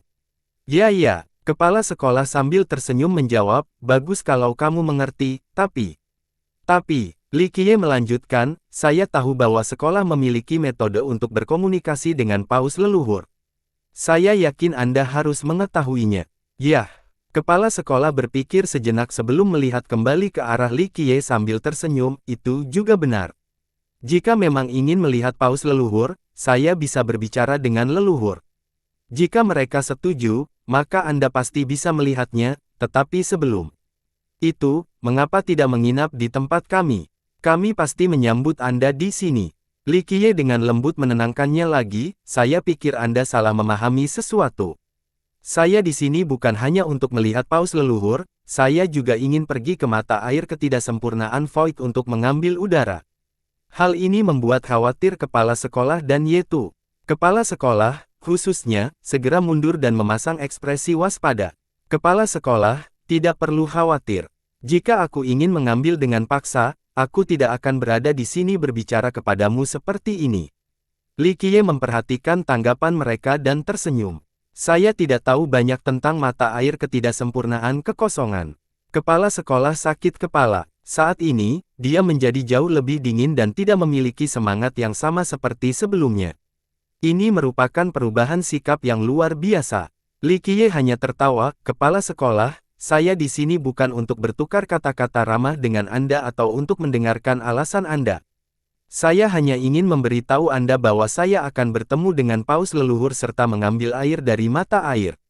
Keponakan yang berbudi luhur, apakah kamu ingin menggunakan kekerasan? Wajah kepala sekolah menjadi lebih gelap, orang tua ini tidak sengaja berteman dengan Anda.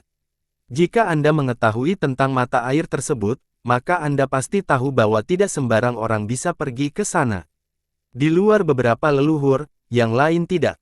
Saya sadar, Li Qiye berkata, mata air ketidaksempurnaan kekosongan Void Imperfection Spring adalah tempat yang memperoleh kekayaan surga.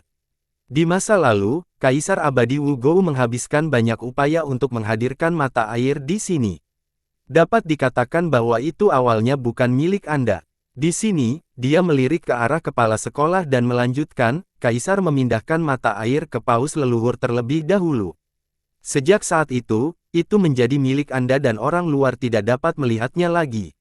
Saya tidak tahu banyak tentang masa lalu. Kepala sekolah dengan acuh tak acuh berkata, saya hanya bisa meminta maaf karena saya tidak bertanggung jawab atas apapun yang berhubungan dengan mata air.